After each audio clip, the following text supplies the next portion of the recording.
Welcome back to enchanted learning. It's me Banasa Khalid. നമുക്ക് ഇന്ന് കുറച്ച് പ്രീവിയസ് ഇയർ ക്വസ്റ്റ്യൻസും റിലേറ്റഡ് ഫാക്ട്സും മനസ്സിലാക്കാം.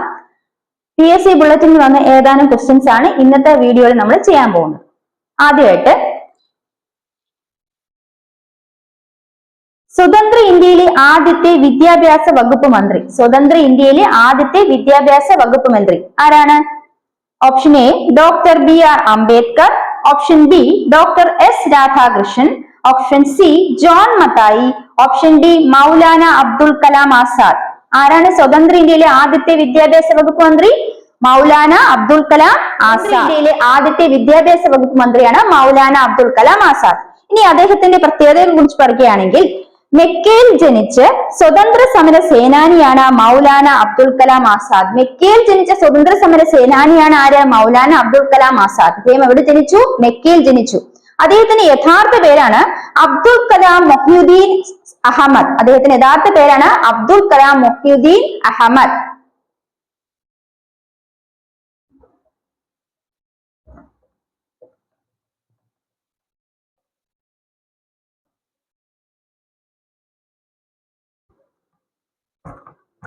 എന്താണ് അദ്ദേഹത്തിന്റെ യഥാർത്ഥ പേര്? അബ്ദുൽ കലാം മൊഹ്യുദ്ദീൻ അഹമ്മദ് എന്നാണ്. അദ്ദേഹം മെക്കയിൽ ജനിച്ച സ്വതന്ത്ര സമര സേനാനിയാണ്. അപ്പൊ സ്വതന്ത്ര സമര സേനാനിയായിരുന്നു അദ്ദേഹം. മെക്കയിലാണ് ജനിച്ചത്. അദ്ദേഹത്തിന്റെ യഥാർത്ഥ പേര് അബ്ദുൽ കലാം മൊഹ്യുദ്ദീൻ അഹമ്മദ് എന്നാണ് അദ്ദേഹത്തിന്റെ യഥാർത്ഥ പേര്. ഇനി, നെഹ്റു മന്ത്രിസഭയിൽ വിദ്യാഭ്യാസം, ശാസ്ത്ര ഗവേഷണം എന്നീ വകുപ്പുകൾ കൈകാര്യം ചെയ്ത മൗലാന അബ്ദുൽ കലാം ആസാദ് ആണ്. മൗലാന അബ്ദുൽ കലാം ആസാദ് ആരുടെ മന്ത്രിസഭയിലായിരുന്നു? നെഹ്റു മന്ത്രിസഭയിലെ വിദ്യാഭ്യാസ മന്ത്രിയായിരുന്നു. നെഹ്റു മന്ത്രിസഭയിലെ വിദ്യാഭ്യാസം, ശാസ്ത്ര ഗവേഷണം എന്നീ വകുപ്പുകൾ കൈകാര്യം ചെയ്ത് മൗലാന അബ്ദുൽ കലാം ആസാദ് ആണ്. അപ്പൊ നെഹ്റു മന്ത്രിസഭയിൽ വിദ്യാഭ്യാസം, ശാസ്ത്ര ഗവേഷണം എന്നീ വകുപ്പുകൾ കൈകാര്യം ചെയ്ത ആരായിരുന്നു? മൗലാന അബ്ദുൽ കലാം ആസാദ് ആയിരുന്നു. അദ്ദേഹത്തിന്റെ ജന്മദിനം നവംബർ 11 ദേശീയ വിദ്യാഭ്യാസ ദിനമായി ആചരിക്കുന്നു. നവംബർ 11 അദ്ദേഹത്തിന്റെ ജന്മദിനമാണ്. ദേശീയ വിദ്യാഭ്യാസ ദിനമായി ആചരിക്കുന്നത് നവംബർ 11 എന്താണ്?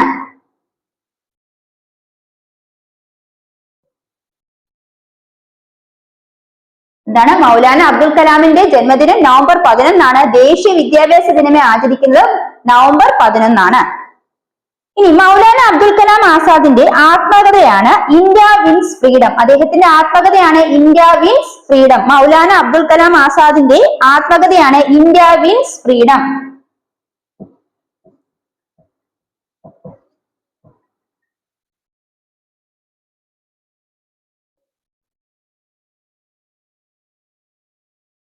മൗലാന അബ്ദുൽ കലാമിന്റെ ആത്മകഥയാണ് ഇന്ത്യ വിൻസ് ഫ്രീഡം. അദ്ദേഹം സ്വതന്ത്ര ഇന്ത്യയിലെ ആദ്യ വിദ്യാഭ്യാസ വകുപ്പ് മന്ത്രിയായിരുന്നു. അദ്ദേഹത്തിന്റെ ജന്മദിനം ദേശീയ വിദ്യാഭ്യാസ ദിനമായി ആചരിക്കുന്നു. നവംബർ 11 അദ്ദേഹത്തിന്റെ ജന്മദിനം. ഇനി, അദ്ദേഹത്തിന്റെ ആത്മകഥയുടെ പേരാണ് ഇന്ത്യ വിൻസ് ഫ്രീഡം. അൽ ഹിലാൽ, അൽ ബലാഗ് എന്നീ പത്രങ്ങൾ ആരംഭിച്ചത് ഇദ്ദേഹമാണ്. അൽ ഹിലാൽ, അൽ ബലാഗ് പത്രങ്ങൾ. അൽ ഹിലാൽ, അൽ ബലാഗ് അദ്ദേഹം സ്ഥാപിച്ച പത്രങ്ങൾ ഏതൊക്കെയാണ്? അൽ ഹിലാലും അൽ ബലാഗ്. അൽ ഹിലാൽ, അൽ ബലാഗ് എന്നീ പത്രങ്ങൾ സ്ഥാപിച്ചത് അദ്ദേഹമാണ്. അൽ ഹിലാൽ, അൽ ബലാഗ് എന്നീ പത്രങ്ങൾ സ്ഥാപിച്ചത് മൗലാന അബ്ദുൽ കലാം ആസാദ് ആണ്.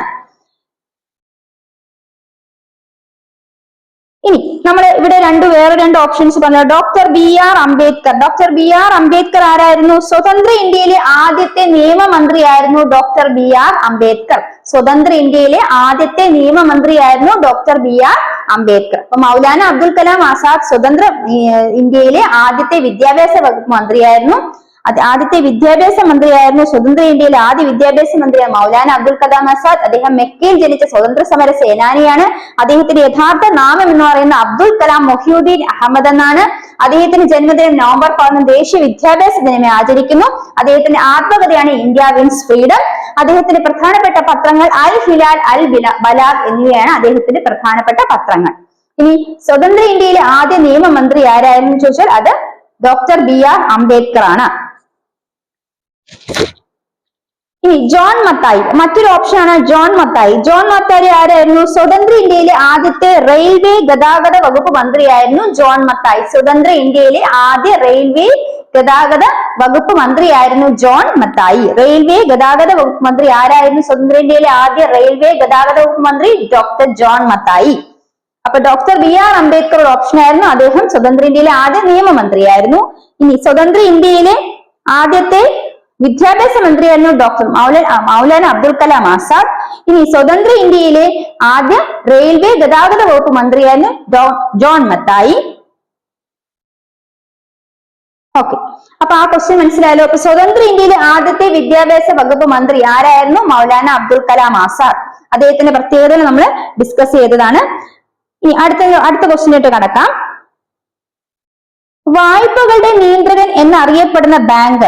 വായ്പകളുടെ നിയന്ത്രകൻ എന്നറിയപ്പെടുന്ന bank. Option A NABARD, option B state bank of India, option C reserve bank of India, option D Indian bank. വായ്പകളുടെ നിയന്ത്രകൻ എന്നറിയപ്പെടുന്ന ബാങ്ക് ഏതാണ്?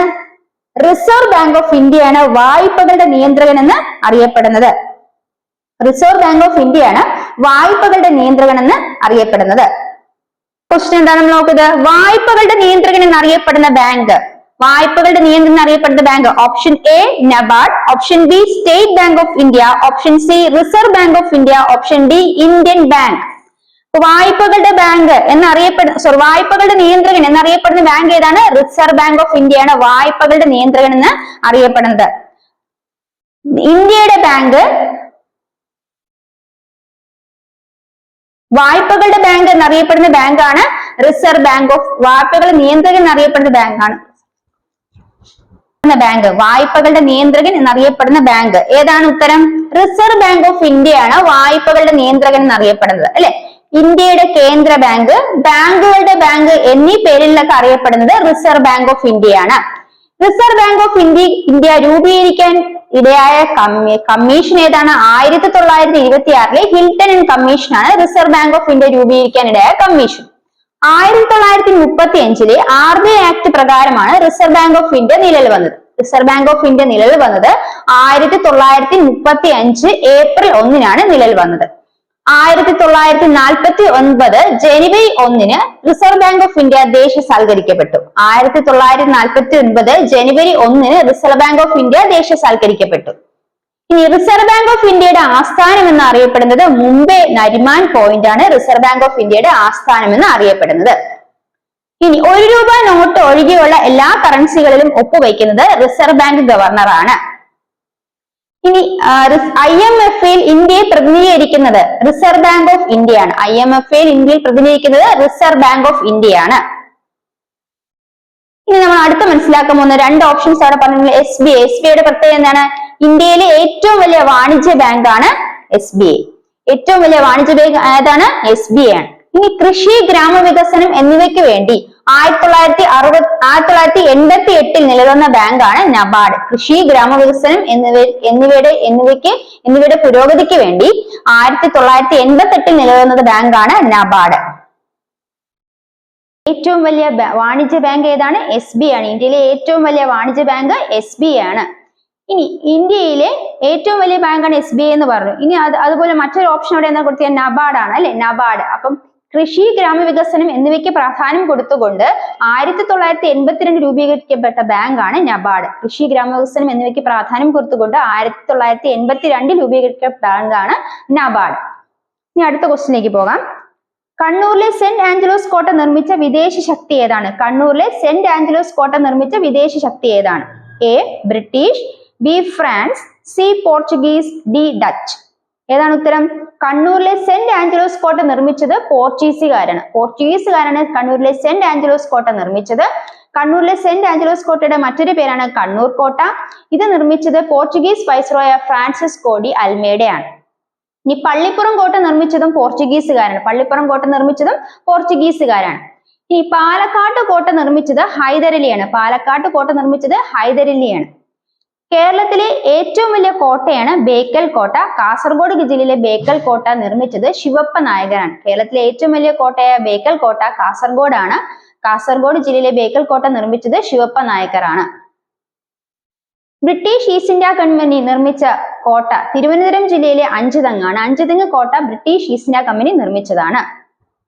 ഇനി പോർച്ചുഗീസുകാർ കോഴിക്കോട് നിർമ്മിച്ച കോട്ട ഏതാണ്? ചാലിയം കോട്ടയാണ് പോർച്ചുഗീസുകാർ കോഴിക്കോട് നിർമ്മിച്ച കോട്ട. PSC പ്രീവിയസ് ഇയർ ക്വസ്റ്റ്യൻസിൽ ഏതാനും ഫാക്ട്സ് ആണ് നമ്മൾ ക്ലാസ്സിൽ ഡിസ്കസ് ചെയ്തത്. തുടർന്നും ഈ ചാനൽ സബ്സ്ക്രൈബ് ചെയ്യുക. ഇത്തരം പ്രീവിയസ് ഇയർ ക്വസ്റ്റ്യൻസുമായി അടുത്ത വീഡിയോയിൽ കാണാം. Till then it's bye.